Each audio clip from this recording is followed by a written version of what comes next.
आशीष sir, आपसे मेरा सवाल है। आशीष सर की एक खासियत है कि जवाब बिल्कुल ऐसा देते हैं जो तुरंत आपकी समझ में आ जाए सीधी भाषा में। सर 40 एएमसी हैं, 1300 ज़्यादा स्कीमें हैं।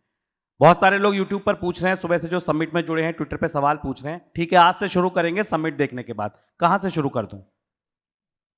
इसी एक्चुअली मैं हमेशा बोलता हूँ कि अगर पता ही नहीं है शुरू कहाँ से करना है, तो I would say that if you don't know what to buy, you buy the market. तो समझो आज आप पहली बार आए हैं, आपको हवा ही नहीं है कि कौन सा स्कीम लेना, कौन सा स्टॉक लेना, क्या करना, कुछ नहीं पता है। तो निफ्टी 500 का इंडेक्स फंड ले लो, स्टार्ट तो करो। See first you should put the car in gear. तो अपने मार्केट में एंटर होते से ही गाड़ी को गियर में डालने का सबसे सीधा तरीका ये है कि निफ्टी 500 का पूरा फंड खरीद लो।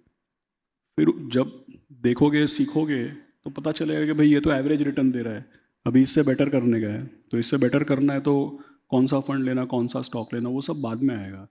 But the easiest way to start is index fund is buy the full market. Buy the full market. Okay, यहाँ पे सर मेरा एक एड ऑन क्वेश्चन था यहीं पर इसी के साथ, क्योंकि इंडेक्स फंड की बात चली है इसलिए। ऐसी कई समय से मांग चल रही है, काफी समय से। उद्योग से आप बात कीजिए, एक्सपर्ट से बात कीजिए कि ठीक है यार, एक्टिव फंड का जो नियम है वही पैसिव फंड्स पर लागू हो रहा है। क्या आपको लगता है कि ऐसी जरूरत है कि पैसिव फंड्स के लिए कुछ रेगुलेशंस हल्के हों या लाइट हों, जिनको अलग किया जाए? नहीं, कर सकते हैं, डेफिनेटली कर सकते हैं। बिकॉज एक्टिव फंड्स जो हैं, इसका मतलब ये है कि भाई आपको उतना ज़्यादा लोगों की ज़रूरत पड़ेगी, उतने ज़्यादा systems, processes, investment philosophy, research analyst, बहुत कुछ रिक्वायर्ड है।